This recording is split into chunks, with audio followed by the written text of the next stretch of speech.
The only thing that's in my control is how I feel about this, how I'm going to move forward through this. Am I going to stay in a negative downward spiral of it, or am I going to try to find peace and meaning around it? Like, so I'm in control. Even though you can't find meaning. Even though in this moment I can't find meaning, but that also leans into my faith of I may not understand the meaning, but I do trust that there is a deeper, more profound meaning that I may see in this moment. And I truly believe that there's always a ripple effect. There's always meaning in everything.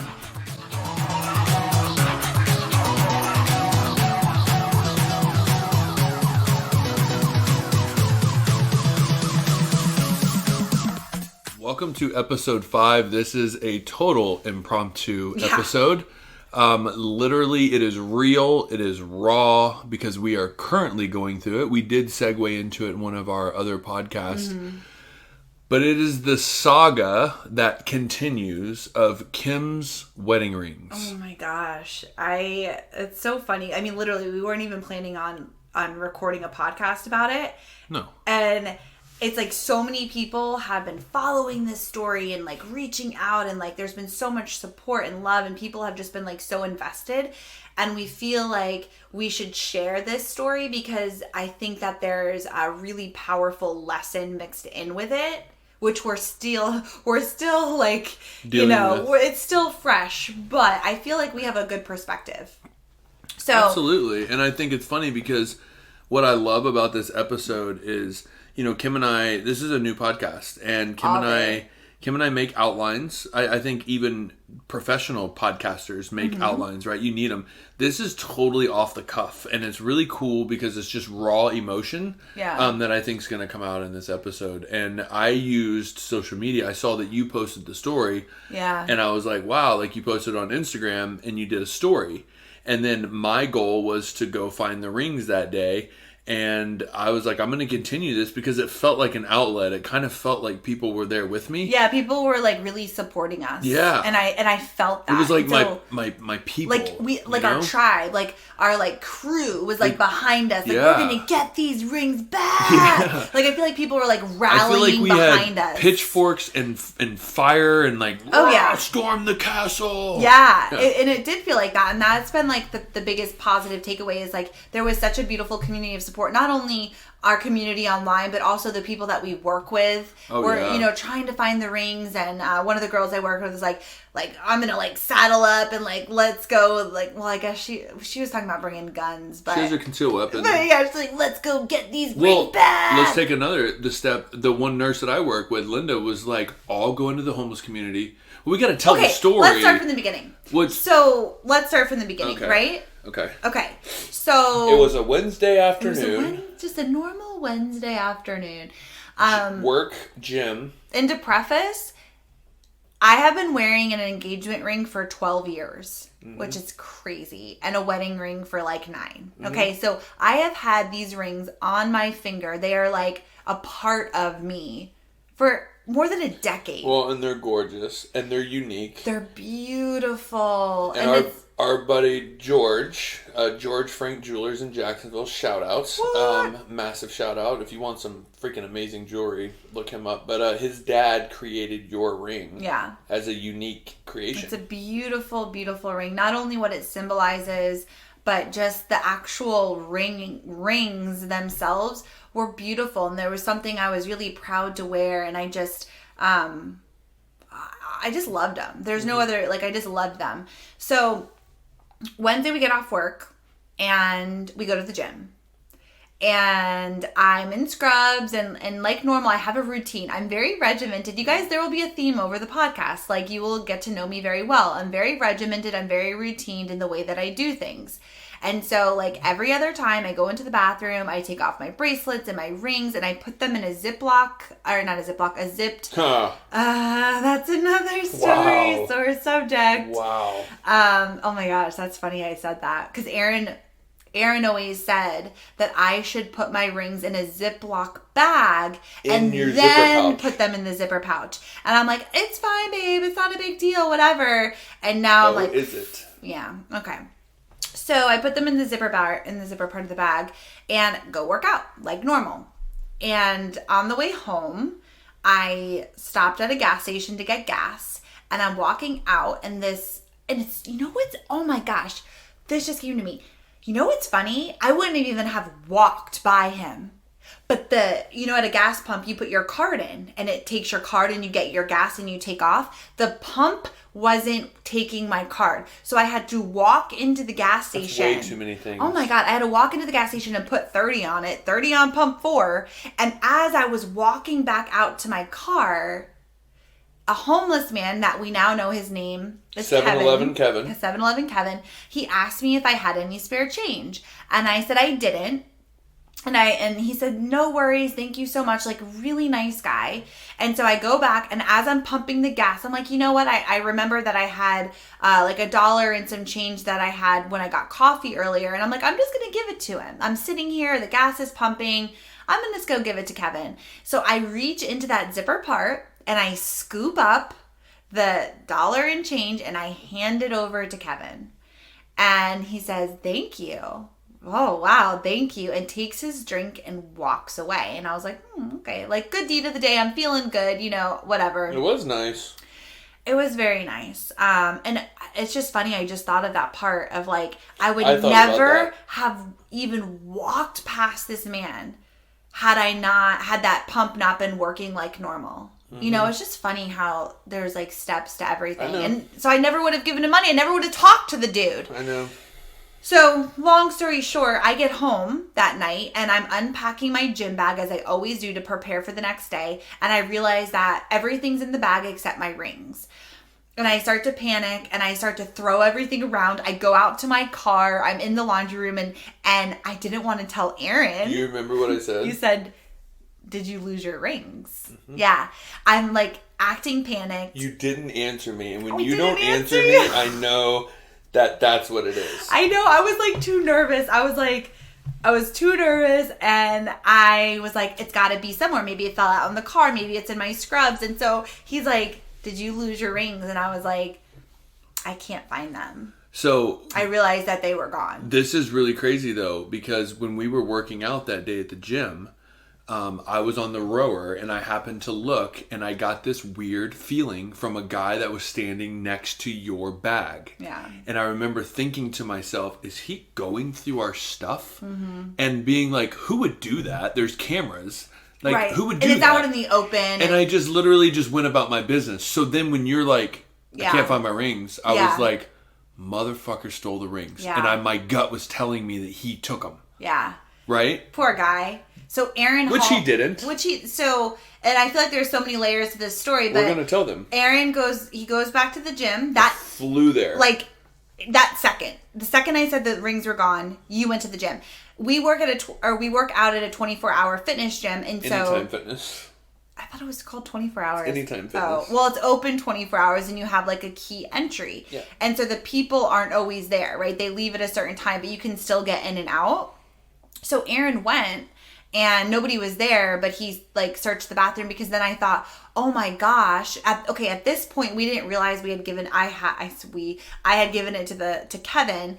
I was thinking, I washed my face. Did I put the ring on the counter and walk away? Which is so unlike me because I know that I always put it in that part of the bag.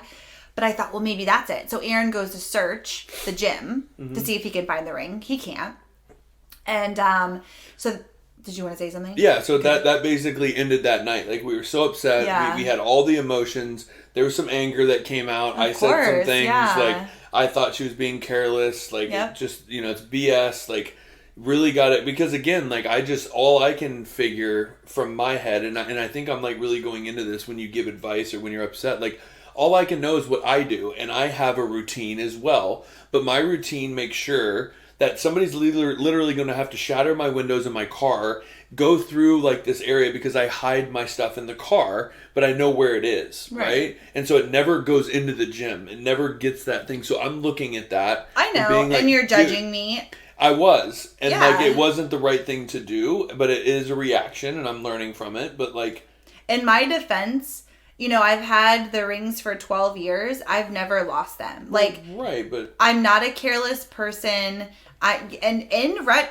what did we just say? Hindsight is 2020. Like, which you just learned. I know that was on the other episode. I just learned something new. But anyways, in hindsight 2020, I wish I would have listened to you instead of rolling my eyes and put those rings in a Ziploc bag, because then I never would have handed a Ziploc bag to the man, right? Exactly. The rings were in the change. Okay, we're jumping ahead of ourselves we here. literally, that was Wednesday. Thursday, we figured out, okay, like, maybe somebody stole it from the gym, so Kim goes back to the gym and checks all of the surveillance cameras. There's no definite. We did see one gentleman walk out of the bathroom right after Kim, grab his bag and leave.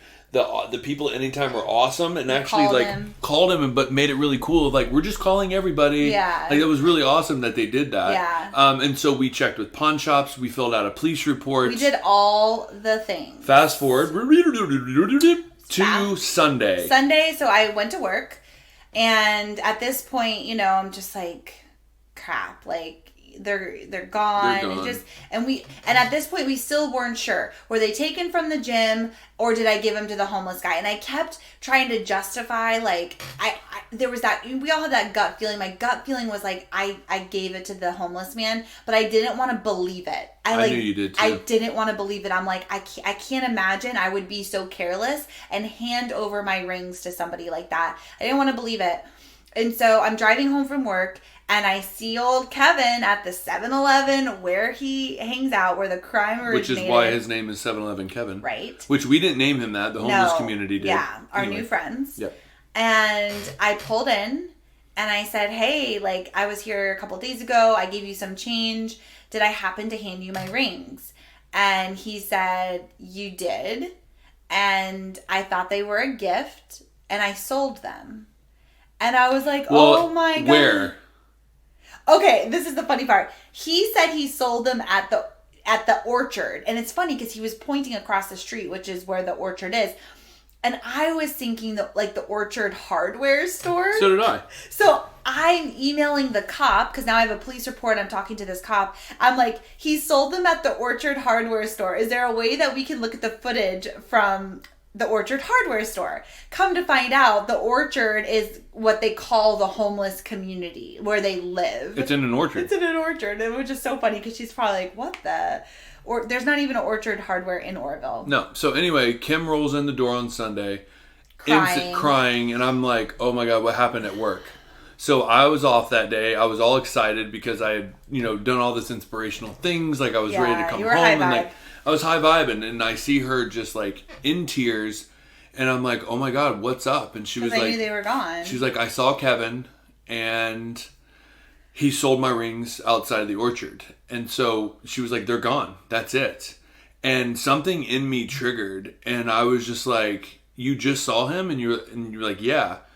So I literally grabbed my bag and took off. You didn't only grab your bag. We were eating Boca burgers, and you didn't even finish your Boca, which Erran doesn't skip a meal. Like, no. Let's just, like, this is a big deal. He literally throws his dinner, like, on the ground and runs out of the house and jumps in the car and takes off. Yeah. And I'm like, oh my God. Like, I was scared. Yeah. So basically, I knew Kevin is, he's not a super mobile kind of guy. So I was like, he has to be close. So I went back to the gas station. He wasn't there. I drove down a couple streets that were around the gas station. Couldn't find him. And then I saw this weird area, and I turned in, and it's like this dead-end road that leads out to this orchard. It's a dirt road. So I go to make a U-turn. I turn and look, and there's Kevin standing right there. What I thought was Kevin, because all the description I had was he's kind of an older guy with brown hair and dreadlocks. Yeah. And hard to miss. Yeah, hard to miss. And a right? blowtorch. Blowtorch and a bunch of stuffed animals taped around him. Oh, Kevin. Yeah, sweet guy. Really sweet. Really messed up, but sweet guy. Yeah. It's really sad. But so all of a sudden, my heart is in my, like, beating out of my chest. There's an entire homeless community there. They're all around there. It was just like, this is totally out of my element, but I have to get out of that. So my thought process was, I need to take a little bit more of a drive and work up the courage. So I said to myself, if it's a sign, I don't know if I told you this, it will be a sign if I'm driving down the street and a police officer passes me. It's a sign that I'm supposed to go in there.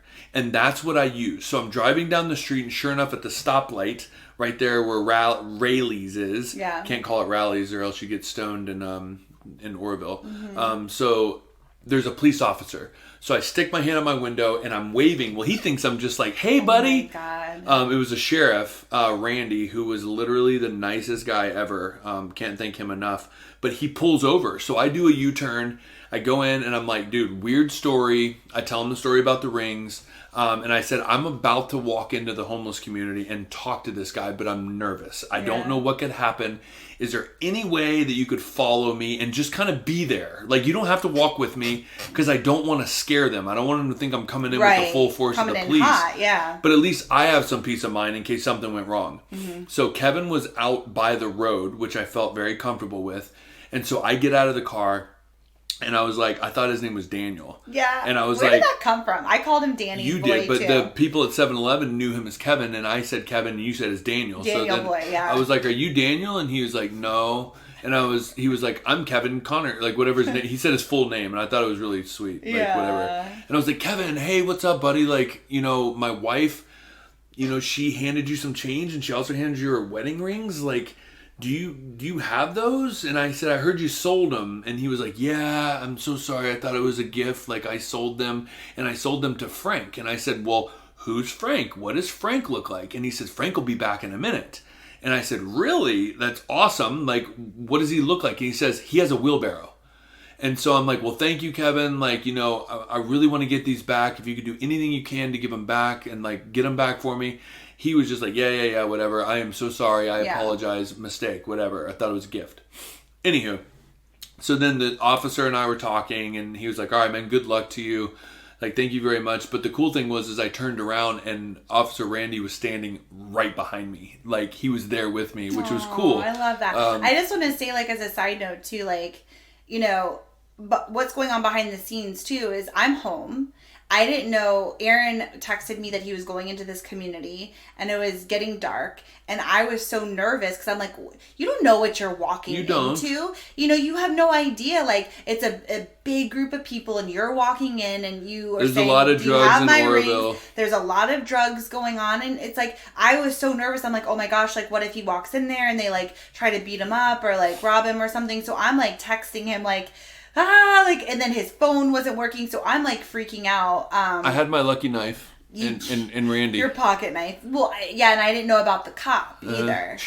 The sheriff. But I think what I wanted to say was that, like, just the balls and the courage that it took. No, honestly, like, I was blown away. I was like, my husband is a badass. Like, no, really, I was like, damn, like, the fact that, like, you got up and, like, you went down there and didn't know what you were getting into. And that's, like, an awkward situation. You don't know what you're walking into. Not only are you the danger, possibly, but just, like, it's an uncomfortable situation. But the fact that you got up and you went down there and you just, like, walked in like a boss and you, like, handled it and, like, figured out who Frank was and, like, the whole thing that happened next. It's like, I literally just, like, I don't know. Thank you. I was blown away by that. A lot. Like, Means you're a lot. such a I badass. think for you know me so well. Yeah. You just know that is so out of character yes, for me. And exactly. also what happens when I get nervous and when I get anxious and when I feel rage, like that guy scares me. Yeah. Right. I was so calm. Yeah. And I don't know, it's just God, like, was there, right? Like, I'm almost getting emotional because it was just like, I was outside of myself, right? Totally supported. But I was so focused. I mean, literally, I felt like Jason Bourne, right? With, like, the movies. Like, I knew who was, like, 3 people to the left. Like, I saw my surroundings. Now, granted, the police officer was there, which I didn't know he was behind me. Right. But anyway, with that being said, he tells me about Frank, and he has a wheelbarrow. So I'm like, that shouldn't be tough, right? So I was like, let's take a shot. So I leave. The cop leaves with me. The sheriff leaves with me. I wave to him. And as I'm waving to him, I look at the gas station to the corner next to the 7-Eleven, and there is a wheelbarrow parked out front. Yeah. And I was like, you've got to be kidding me. Yeah. So I spin a Yui into the gas station, and I park my Jeep right next to the wheelbarrow, and I'm just sitting there. Now the nerves are like, oh my God. who's going to come out of the gas station? I'm right? nervous. I know. Just like talking about it. So I'm sitting there and I'm like trying to play it cool, and like literally I didn't tell you this either. Some guy parks up next to me, opens his door and slams his door into my my light, my rearview mirror light. And you know how I am with the Jeep. Yeah. And I was just like, it's all right, man. Don't worry about it. Like, everything's cool. Like, no big deal. And I was thinking to myself, wow, like, that's weird. I was going to be like, I wish somebody hit my Jeep. Yeah, like, you know? right. But, like, they pull off. Still nobody comes out. Finally, guy comes up to the wheelbarrow. So I get out, and I'm like, hey, my man, like, are you Frank? And he's like, yeah, I am. And I said, well, hi, my name is Erran. My wife accidentally gave her wedding rings to Kevin, who then sold them to you. Is that correct? And he was like, yeah. I said, At least they're honest. I said, you sold them, right? And he said, yes, I did. And I said, do you know who you sold them to? He said, yes, I do. And I said, awesome. Can we get them? Can we get them back? And I told him the story about my wife's very upset. It was an accident. We were trying to do something good. So if you have any good inside of you, you will try to get these back from me.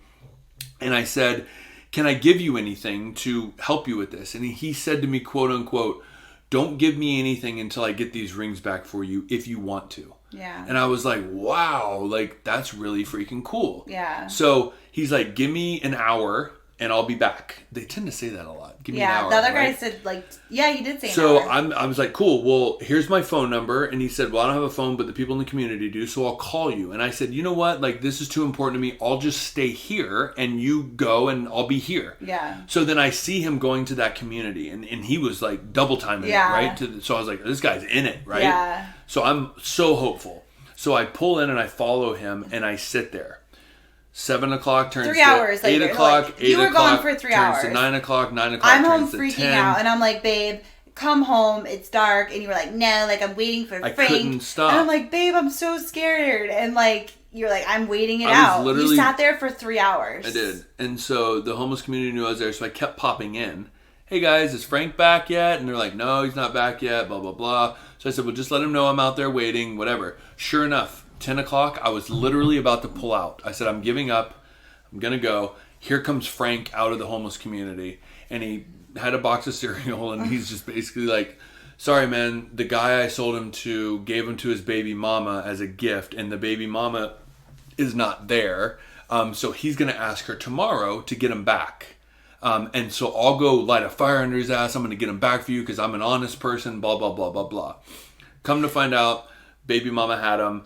So we had to wait till the next day. Well, and again, so it's kind of like this interesting like contrast because you're out doing all of this. I'm home not really knowing what exactly is happening. We just talked like very briefly through text, but whatever. And so I'm home and I'm like he told me that Frank was going to go try to find the rings. And I'm I'm so hopeful. I was like, we're going to get them back. Like you did all this investigative work. Like you found like the line of the people. I'm like, we're going to get them back. Like, this is beautiful.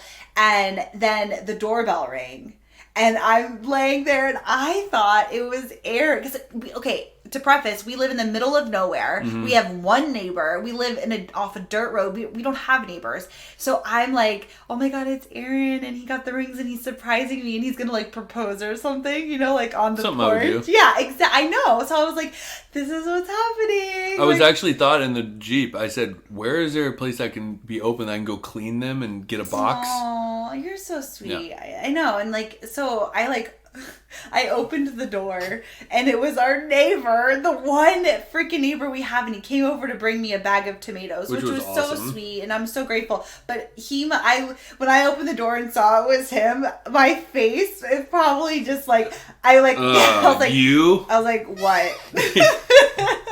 Thanks. I snatched the tomatoes and slammed it. No, I didn't. But it was like, okay, so you didn't come, and then you finally did talk to them, or you were finally coming home, and I was like, did Frank come back? And you said yes. And I said, well, what did he say? And you were like, I'll tell you when I get home. So I was like, oh my God, he got the rings. Like he totally got the rings. It's a whole thing. And then you came home and, and you didn't. And it was like, I just felt like I had built up all of this hope. And then it came crashing down. Bad. So then the next day I'm at work. It's a Monday. I'm at work. Let's just fast forward. I know, but this is drowning out. But it is kind of cool though, because literally I went at lunch, no Frank. I went after work, no Frank. So, I waited and waited and waited, and the homeless population, the camp said, it's really weird, but we haven't seen Frank all day. Yeah. And so poor Kevin comes around. I'm like, hey, Kevin. Kevin. And he's like, hey, Erran, how are you? And I said, I'm good. Have you seen Frank today? He says, no, but Frank doesn't camp here. He camps way back in the orchard. And I was like, you got to be kidding me. So now I feel like my hope is gone and that I've given Kim hope, which then really like upset me. Yeah. So. And so, you know, the saga kind of continues. Like, over the next couple of days, Erran keeps popping in to the homeless community, like, being consistent, showing up, like, hey, y'all, like, I'm not going anywhere. Like, and Frank was our only lead at that point. Yeah. Nobody else knew anything. It was just Frank. And so this went on for a couple of days. And yesterday was kind of the final header. And, you know, we've been praying a lot and just really, again, wanting to find peace in this situation, because I truly believe, and you know, you could speak for yourself, but like, I truly believe without a shadow of a doubt that everything happens for a reason. And I don't know what the reason is in this moment at all, but we have done everything logistically, practically that we could possibly do to above and beyond to try to find this ring. And so the only thing left for me to do was to lean into my faith, to pray for peace. Like, whether the rings come back or not, like, I have to find peace within myself, because if I keep banging my head against the wall and like beating myself up about, like, I gave this man my rings. Like, I handed them over. Like, I feel so shitty about that, right? And trying to make sense out of, I was doing something good. What the fuck? Why did this happen? Like, the meaning in it and just going back and forth. But, like, that doesn't get me anywhere. That's not going to bring the ring back. That's not going to make me feel better. It makes me feel horrible. So the only other thing to do is, like, I pray to feel peace. And I pray that this ring that means so much to me is serving somebody else in a far greater way, and that it's bringing meaning to somebody else, because it has to, right? And I'm willing to just, like, not let it go, but just to, like, let it go for my own self. Mm-hmm. You know, because I had been in a tizzy for days. Well, and you know, everything stopped in our lives, and we're very busy people. Yeah. And everything stopped. Our relationship stopped. Our, like, work. Like, I was having a tough time at work. Yeah. I couldn't focus. Like, I was constantly checking my phone to see if he was going to call me, and do I have service, and, like, what's going to happen, and is he there, and how far do I take this? I'm relying on somebody that is honestly unreliable. Right. And doesn't even have a phone. Doesn't really have anything holding him to anything. Right. But we were, like, so committed, like, invested at that point. Like, either way, we had to get clarity from Frank. You had to see Frank again to be like, we got the ring or we don't. Right. And I think the biggest thing was, like, Kim and I had a discussion. It was really cool. And we said, all right, we'll put one more day into this. Yep. And whatever happens. But we started to build peace, because I was like, I can't keep going at this rate. And it's just going to drive me crazy. And I don't want to live a life feeling crazy, right? No. Like, feeling like, oh my God, like, anxious. And, like, it was taking me out of who I was. 100%. And you were spending all of your time. I didn't go to the gym. No, I didn't do anything. You literally spent every night at the homeless community. I know, at the homeless community, and you made some new great friends. I did. We'll shout out. They're the coolest, kindest people. So let's get to yesterday, because yesterday was, like, honestly the coolest thing ever. Yesterday was the day. So I was off work, and I told Erran. So I was going to meet Erran at the gym when he got off work, and I was like, okay, we're going to go. I had never been to this homeless community before. Erran was doing all of this on his own. And so I was like, we'll go together. We'll ask one more time about Frank. We'll talk to the people, and then we got to let this go, right? We can wipe our hands. We've done everything. This will be our last attempt. And so we head over, and we walk up, and I'm like, there were a shit ton of people and some big dudes. And I immediately felt intimidated. Literally, I told Kim in Subway, when we went to Subway, I was like, if we would have passed those two individuals in a dark alley, I would have been fear of my life. Yeah. So I roll up and I say, I find one of the girls that I've been talking to. And I was like, hey, Misty, how are you? She's like, hey, Erran, what's Everybody, up? your old friends, yeah. And I'm like, have you seen Frank today? And I hear, who's asking? And I was like, oh my God. And this guy was gnarly. Oh, yeah. Well. Jacked. Super jacked. Super he was so high. Like geeked out, dude. So high. Yeah. But he goes, who's asking? And I was like, Erran, my name's Erran. And then Misty goes, this is Erran. He's looking for Frank. And I said, yo, man, like Frank sold my wife's wedding rings. And he goes, I saw them. Yeah, everybody's like, oh, we saw the rings. So then the entire community gathers around us. And this one girl was like, everybody was talking. And so this guy's name was Willie. And then we got introduced to Crazy Cliff. Yeah. And I said, did you say Crazy Cliff?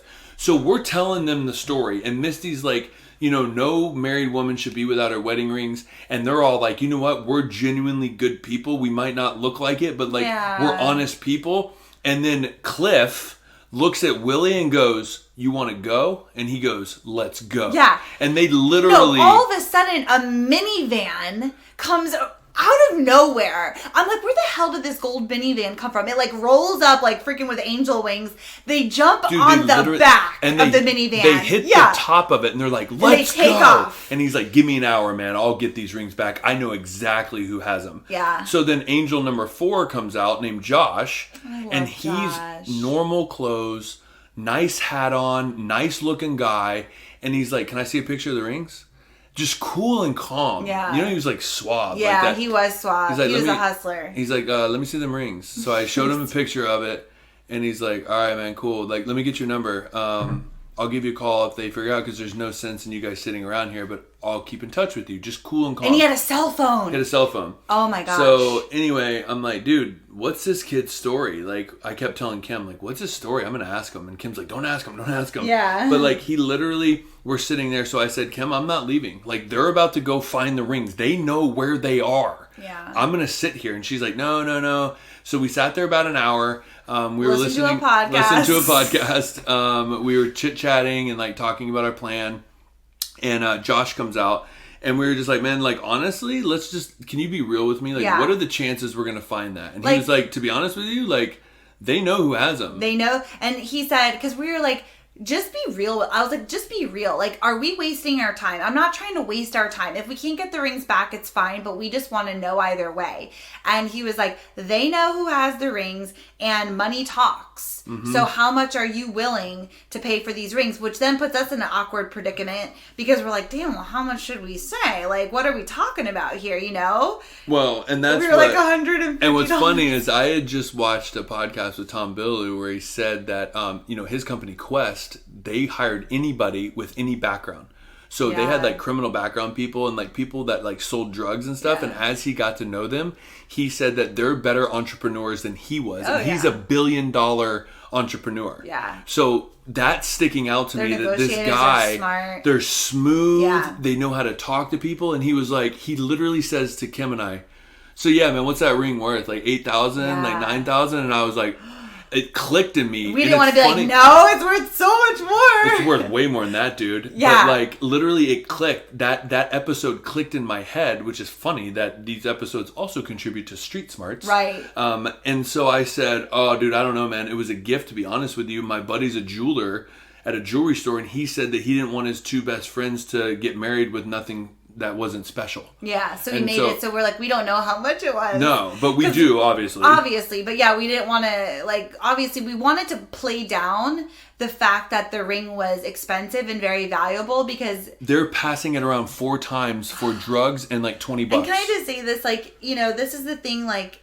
that triggers me and makes me sad because, like, what I just said before, like, I can get behind the ring really adding value to someone's life. If somebody, because Erran and I, we have everything. Like, we have everything. We have more than we could ever need. Like, our relationship is beautiful. Like, the ring is symbolic of our marriage, but, like, just because the ring's gone, like, we still have each other, right? Like, we are good. We are solid. We have a beautiful roof over our head. We have a great life. So I could get behind that ring serving somebody else and, like, them getting money to clean up their life or whatever. I'm like, that'd be awesome. If it adds value in that way, boom, I could get behind that, right? I can rally behind that.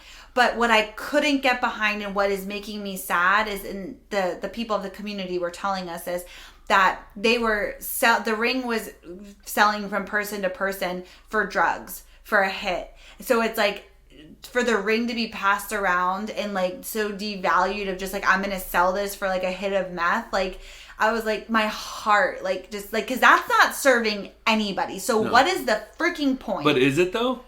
That's a debate. It isn't.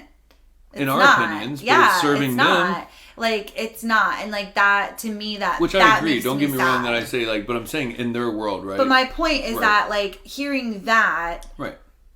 It's like, oh my gosh. I love your story, like what you said. If they were literally, like, to use that to sell it to get, like, a couple $1,000s to get off the street for a little bit. And, like, and get a job or. I mean.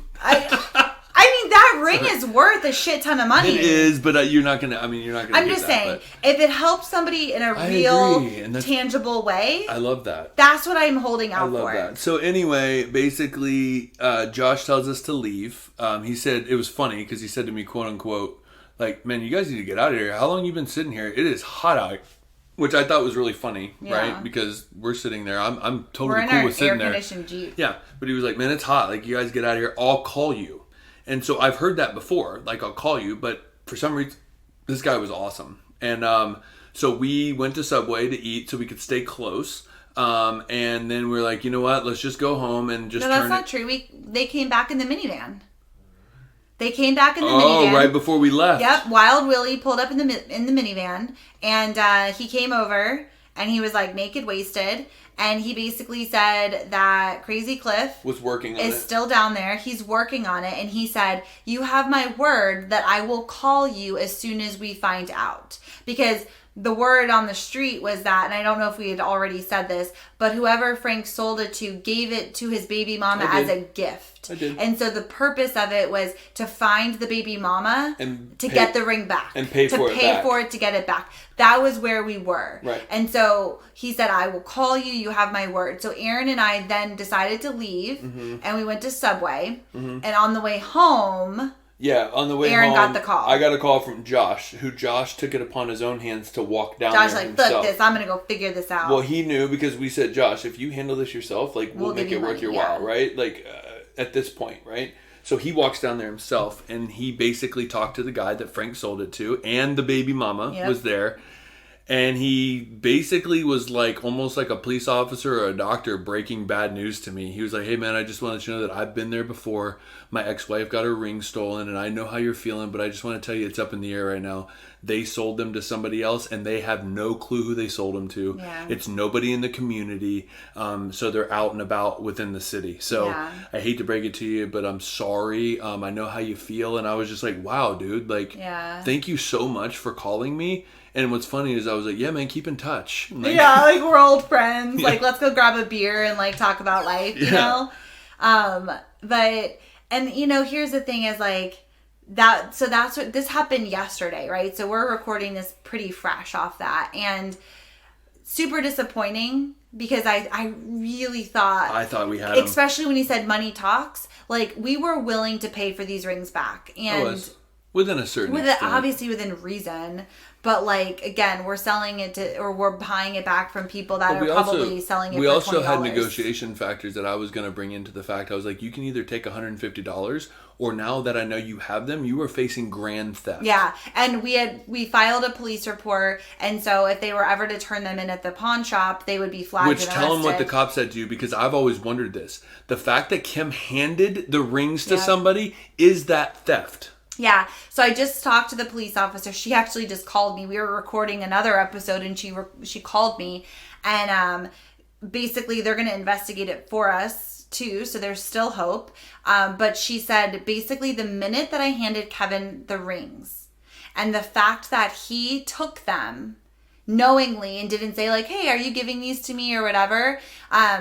The fact that he took them, he could have been arrested right there for grand theft. Because of the amount that the rings are worth and the fact that I didn't give them to him as a gift. It was an accident and he didn't give them back and he sold them.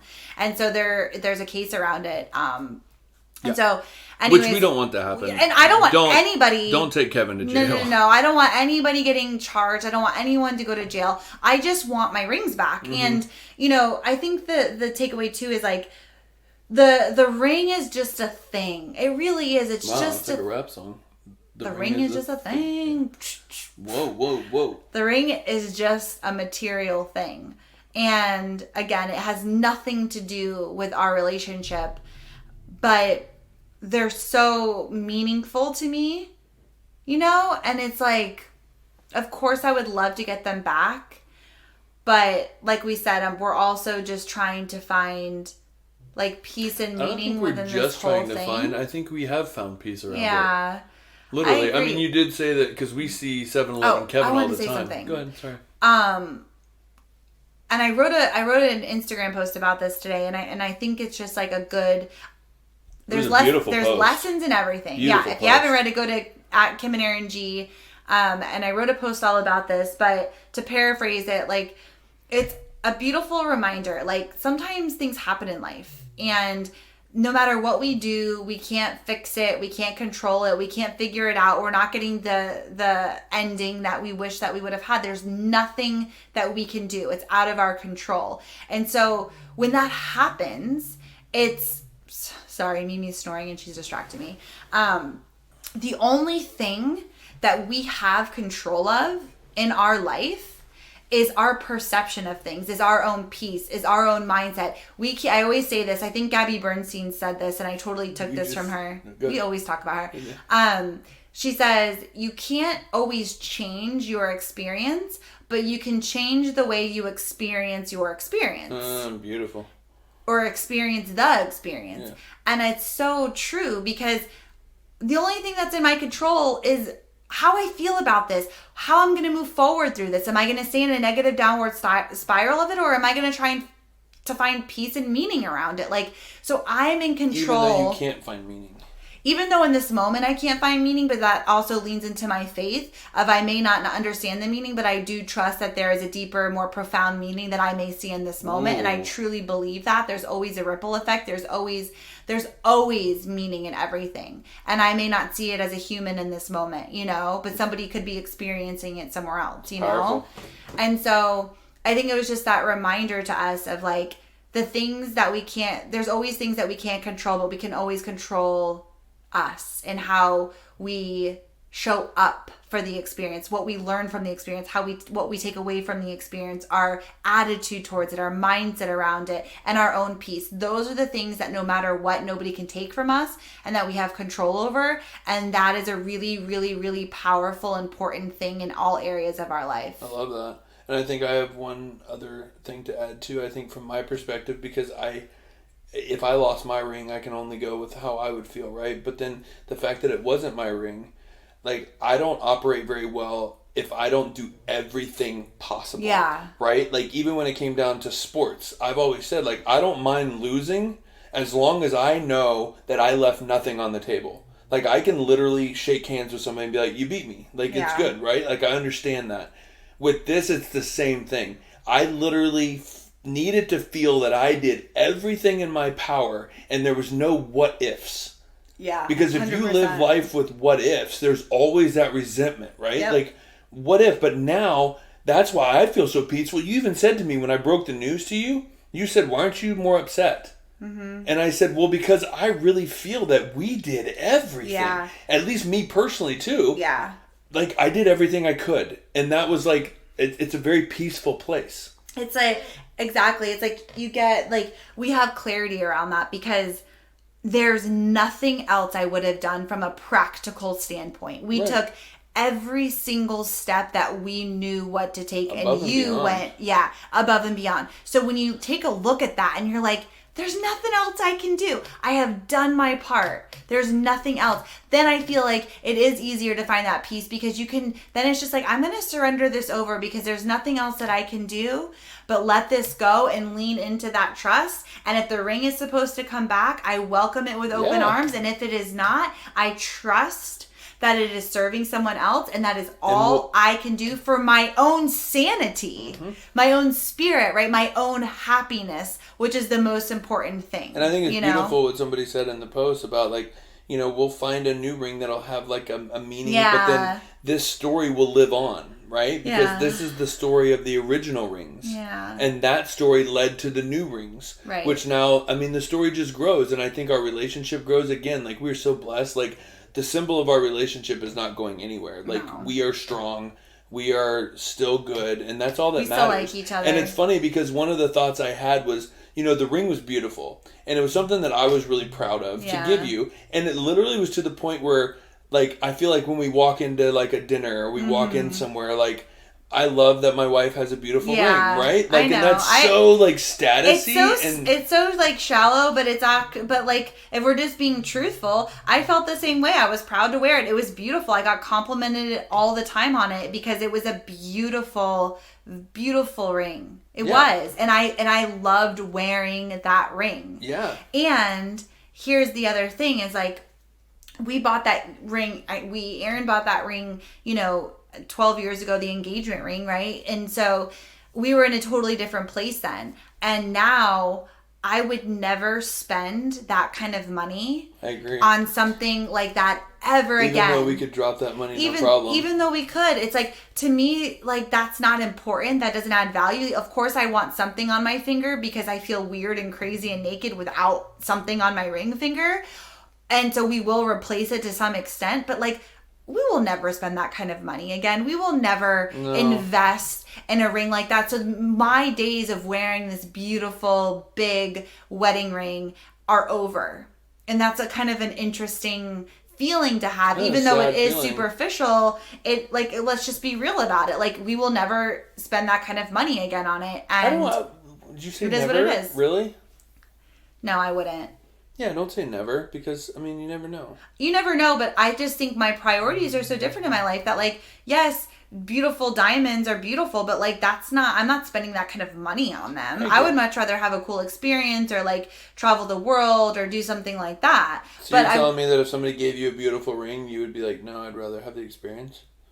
Well, if somebody gave it to me, I don't want to pay for it. Okay. So if anybody wants to, like, donate a beautiful ring, I'm totally open to that. I'm not, like, allergic to, like, diamonds. Right. But I don't want to spend, like, my own money and that capacity towards something like that. I agree. And the last thing I want to say, too, is this is something that, again, is a really practical thing. But we have had so many conversations over the years about getting insurance on both of our rings. And it's such silly things of like, oh yeah, we'll do it. Oh, well, we're going to put it off. And we never did. And it's like things like that is just like, we kept putting something off that would have taken an hour of our time, and then the ring would have been covered, and then we could have been able to move on and like buy something new. And so it's like little things like that. Don't put stuff like that off. I like look at us and I'm like, what the fuck were we thinking? It's just not, it's silly, and it could have been avoided, and whatever, lesson learned. But really being smart about that kind of stuff. I think my last thing that I want to close off is, again, kind of what we were getting to at the beginning. But I just want to thank all of you out there that have supported us through this.